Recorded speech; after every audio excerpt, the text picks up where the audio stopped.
آج بہت خوبصورت دن تھا۔ ہلکی سی بوندا باندی کے بعد شفاف آسمان الگ ہی نظارہ دے رہا تھا۔ میں آسمان کو اکثر تکتی رہتی تھی، جیسے وہ مجھ سے اور میں اس سے باتیں کرتے ہوں۔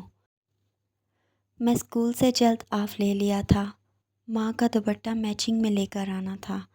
آف لیتے ہی میں سیدھی کپڑا مارکیٹ چلی آئی۔ رنگ رنگ کے ملبوسات مجھے بہت اٹریکٹ کرتے، مگر جو اصل چیز دیکھ کر نہ رہ سکتی وہ تھیں چوڑیاں۔ ہاں، مجھے چوڑیاں بہت پسند تھیں۔ جہاں دیکھ لیتی بس وہیں کی ہو کر رہ جاتی۔ اب بھی میری نظر ان پر پڑ گئی تو بس میں کھینچی چلی آئی۔ رنگ رنگ کی چوڑیاں جیسے زندگی کے آثار، جیسے ایک لڑکی کا سارا حسن ان میں ہی ہو۔ مگر مجھے ہلکے سبز رنگ کی چوڑیاں بہت پسند تھیں۔ میرے پاس درجنوں کے حساب سے سبز رنگ کی چوڑیاں موجود تھیں، مگر پھر بھی مجھے اور خریدنی ہوتی تھی۔ میں رہ ہی نہیں پاتی تھی۔ اے بھیا، سبز چوڑی دکھاؤ نا۔ ارے یہ نہیں، وہ اوپر والی۔ ابھی یہ سب چل ہی رہا تھا کہ کسی کا ہاتھ میرے سامنے آیا۔ وہی رنگ سبز جو مجھے بہت پسند ہے، ہاتھوں میں تھامے میرے سامنے آیا اور ہلکی سی آواز میرے کانوں میں گونجی، یہ لیجئے نا، آپ کو بہت سوٹ کریں گی۔ آواز تو جانی پہچانی لگ رہی تھی مجھے۔ میں فوراً پلٹ کر دیکھا تو چونک اٹھی۔ وہی امیر زادہ۔ تم؟ میرے منہ سے اچانک نکلا۔ جی میں۔ یہ دیکھے کلر آپ کو بہت سوٹ کرے گا، دیکھیں نا۔ تم اب یہ کام بھی کرتے ہو؟ ہٹو پیچھے۔ بھیا اس کو ہٹاؤ، یہ پتہ نہیں کون ہے۔ میں تو برس ہی پڑی۔ وہ مسکراتا ہوا پیچھے ہوا۔ دکاندار نے اشارہ کیا تو اندر چلا گیا۔ شاید دونوں ایک دوسرے کو جاننے والے تھے۔ خیر میں وہاں سے نکلنے لگی تو دکاندار نے پوچھا، آپ یہ چوڑیاں نہیں خریدیں گی؟ میں نہیں میں سر ہلایا اور دکان سے باہر آ گئی۔ بدتمیز تو ہے ہی، آوارہ بھی ہے، میرا پیچھا کرتے یہاں بھی آ گیا۔ زویا کی بچی تو چلتے ہوئے ذرا دھیان نہیں رکھتی، پتہ نہیں کب سے پیچھا کر رہا تھا۔ حد ہے ویسے، ابا جان کو شکایت لگانی پڑے گی، یہ تو فری ہی ہوتا جا رہا ہے۔ دیکھو تو ذرا پیچھے ہی آ گیا۔ میں غصے سے بڑبڑاتی ہوئی جا رہی تھی۔ اماں کا دوپٹہ جلدی سے خریدا اور گھر آ گئی۔ گھر آتے ہی بیگ باہر رکھی کرسی پر رکھا اور منہ واش کرنے لگی۔ راستے کی مٹی تو جیسے میرے ہی حسن کو کھانے آتی ہے۔ زویا تیرے چہرے پر جتنی مٹی روز لگتی ہے نا، ایک منزل تو بن ہی جائے اس سے۔ خود کلامی میں نہ جانے کب میں اندر حال میں آ گئی۔ ابا جان کوئی اسلامی کتاب پڑھ رہے تھے۔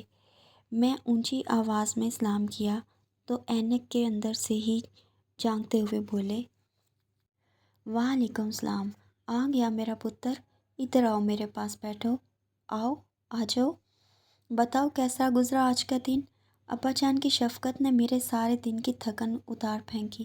میں مسکراتے ہوئے بولی، ابا جان بہت زبردست رہا، اماں کا میچنگ دوپٹہ بھی لے آئی ہوں۔ اماں دیکھیں دوپٹہ ٹھیک ہے نا؟ اماں ہمیشہ کی طرح باورچی خانے میں تھیں۔ بولی، ہاں ہاں تم لائی ہو تو ٹھیک ہی ہوگا، رکھ دو، میں کھانا لگاتی ہوں۔ میری اماں بہت معصوم سادہ خاتون تھیں۔ ان کے کپڑوں کی شاپنگ میں ہی کرتی ہمیشہ، تو ان کو معلوم ہوتا میں جو چیز خریدوں گی ٹھیک ہوگی۔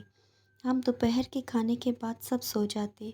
ہمارے گھر کا ماحول مکمل اسلامک تھا۔ سنت پہ چلنا ہمیں والدین نے سکھایا تھا۔ عصر کی نماز پڑھ کر میں ابھی اٹھی ہی تھی کہ باہر دروازے پر دستک ہوئی۔ میں دروازہ کھولنے گئی تو سامنے لڑکی کھڑی تھی، سانولی مگر پرکشش، مگر کسی غریب گھر کی لگ رہی تھی۔ مجھے سلام کیا اور ایک ڈبہ تھماتے ہوئے بولی، قاسم صاحب نے بھیجا ہے۔ میں پوچھا، کون قاسم؟ میں تو کسی قاسم کو نہیں جانتی۔ لڑکی ہلکا سا مسکرائی اور بولی، جن کو کچھ دن پہلے آپ نے ڈانٹا تھا۔ میرے چہرے پر حیرانگی اور لا علمی دیکھ کر پھر سے بولی، وہی صاحب جن کی گاڑی سے آپ کے کپڑے خراب ہو گئے تھے۔ یہ بولتے ہوئے وہ ہلکا سا ہنسی اور فوراً پلٹ گئی، مجھے کچھ بولنے کا ہی موقع نہ دیا۔ ارے رکو، ارے سنو تو، لفظ میرے ہونٹوں میں ہی اٹکے رہ گئے اور وہ جلدی سے بھاگ گئی۔ میں چپ کر کے ڈبہ اٹھائے کمرے میں آ گئی۔ چھوٹی سو رہی تھی۔ میں مناسب نہیں سمجھا کہ اس کو بتاتی۔ چپ کر کے ڈبہ کھولنے لگی۔ کافی محنت سے خوبصورت طریقے سے ریپ ہوا تھا۔ ابھی میں کھولا ہی تھا کہ چھوٹی اٹھ کر میرے پاس آ بیٹھی۔ آپی یہ کہاں سے آیا؟ کس نے دیا؟ کیا ہے اس میں؟ چپ، بالکل چپ۔ میں سرگوشی کی۔ پاگل ہو، اماں کو پتہ چلا تو جان نکال دیں گی۔ اس دفعہ چھوٹی نے سارے سوال سرگوشی میں دہرائے۔ میں بکلاہٹ میں بولی، مجھے کیا پتہ کہاں سے آیا ہے؟ یہ لڑکی پکڑا کے گئی ہے، پتہ نہیں کون تھی۔ آپ کو گفٹ آیا ہے اور آپ کو پتہ ہی نہیں کہاں سے آیا ہے؟ اپی سچ بتاؤ نا۔ میں اماں سے کچھ نہیں بولوں گی۔ چھوٹی کا تو تجسس سے چہرہ چمک رہا تھا اور میرے ہاتھ پاؤں پھولے ہوئے تھے۔ پتہ نہیں اس میں کیا ہوگا، پتہ نہیں اس کو بتاؤں گی تو یہ کیا کرے گی۔ اماں کو بتا دیا تو زویا تیری موت واقع ہو جانی ہے۔ بیٹا تو گئی آج۔ میں ابھی اسی سوچ میں تھی کہ چھوٹی میرا بازو جھنجھوڑتے ہوئے بولی، کہاں گئی آپی؟ کہاں کھو گئی؟ بتاؤ نا، یہ کس نے بیچا؟ اس کو کھولو، مجھے دیکھنا ہے کیا ہے اندر۔ کھولو نا آپی، جلدی کرو۔ وہ تو مجھ سے زیادہ اتاولی ہوئی جا رہی تھی۔ میں سرگوشی کی، اچھا کھولتی ہوں، صبر تو کرو لڑکی۔ اور پھر میں نے جیسے ہی گفٹ باکس کو کھولا، اندر مختلف رنگ کی چوڑیاں تھیں۔ وہ سیٹ بھی تھا جو اس نے مجھے دیا تھا۔ وہ سیٹ سب سے اوپر رکھا تھا اور اس کے نیچے ایک پرچی تھی۔ میں فوراً پرچی اٹھائی۔ اس میں تحریر تھی، خوبصورت لڑکی کے لیے خوبصورت تحفہ۔ میں چٹک سے پرچی منہ میں ڈال کے چبا ڈالی۔ چھوٹی تو اتنی ساری چوڑیاں دیکھ کے پاگل ہو رہی تھی۔ آپی یہ سب مجھے دے دو، یہ بھی میں لوں گی، یہ تو میرا پسندیدہ رنگ ہے۔ میں سارا گفٹ باکس اس کو تھما دیا اور بولی، تم ساری رکھو، میں ضرورت ہوگی تو تم سے لے لیا کروں گی۔ وہ خوشی اور حیرانگی کے ملے جلے تاثر لیے بولی، سچ آپی، یہ سب میری ہیں؟ ہائے کتنی اچھی ہو نا تم۔ میں اٹھ کر کمرے سے باہر آ گئی اور اوپر چھت پر چلی گئی۔ رات کی سیاہی ہلکی ہلکی سی چھانے لگ گئی تھی۔ آسمان پرسکون تھا مگر میرے اندر تو جیسے طوفان آیا ہوا تھا۔ ہلکی سی تازہ ہوا چل رہی تھی جس سے میرا آنچل اڑ رہا تھا جیسے اس کو کوئی پر لگ گئے ہوں۔ میں آنچل سمیٹا اور بولی، آج اس کو کیا ہو گیا ہے؟ یہ کیوں اڑ رہا ہے؟ میرے اندر بے چینی کیوں ہے؟ گفٹ تو پہلے بھی مجھے ملتے ہیں اسکول کے بچوں سے، تو اس گفٹ میں ایسا کیا ہے جس نے مجھے بے چین کر دیا ہے؟ میرے اندر کے جذبات میرے دل کی دھڑکن کو اور بھی بے قابو کر رہے تھے۔ میں چاہ کر بھی خود کو پرسکون نہیں کر پا رہی تھی۔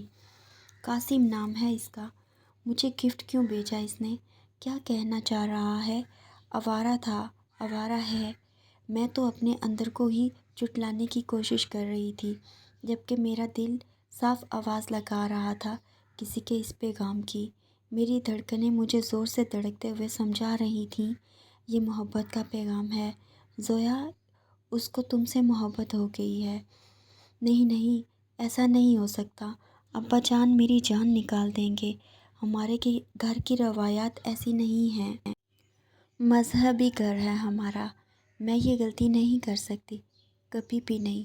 میرے اپنے اندر سے جنگ لگ گئی جو ہار ماننے کو تیار ہی نہیں تھا، اور میں تھی کہ اپنے اندر کو جھٹلائی چلی جا رہی تھی۔